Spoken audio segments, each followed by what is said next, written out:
দুর্গাপুজো গেল, কালী পুজো গেল, কিন্তু হিন্দুদের পার্বণ এখনো শেষ হয়নি। আজকে ভাইফোঁটা। আচ্ছা, এই ভাইফোঁটার উৎপত্তি কোথা থেকে হয়েছিল বা ভাইফোঁটা শুরু হলো কিভাবে, সেটা কি আপনি জানেন? চলুন আজকে এই ভিডিওতে আমি আপনাকে বলছি ভাইফোঁটা শুরু কিভাবে হলো। এই ভাইফোঁটা শুরু হয়েছিল মৃত্যুর দেবতা যমরাজ, তার বোন যমুনা। তিনি যমরাজকে অনেকদিন দেখিনি, তার মন খারাপ হয়। তখন তার দাদা মানে যমরাজ হঠাৎ করে তার বাড়িতে একদিন যায়, মানে যমুনার বাড়িতে। আর তারপরে যমুনা যমকে কপালে ফোঁটা দেয়।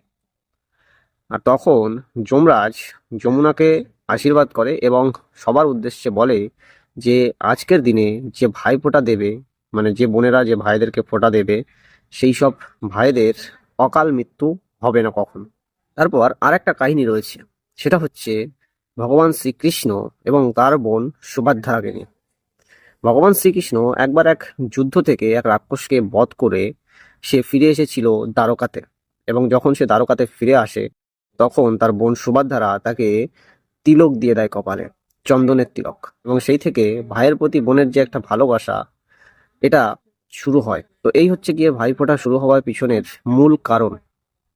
সেই থেকেই আজও পর্যন্ত ভাইফোঁটার রীতি এইভাবেই চলে আসছে। এই ভিডিওটি তাদের সঙ্গে শেয়ার করুন যারা জানে না এই বিষয়টি।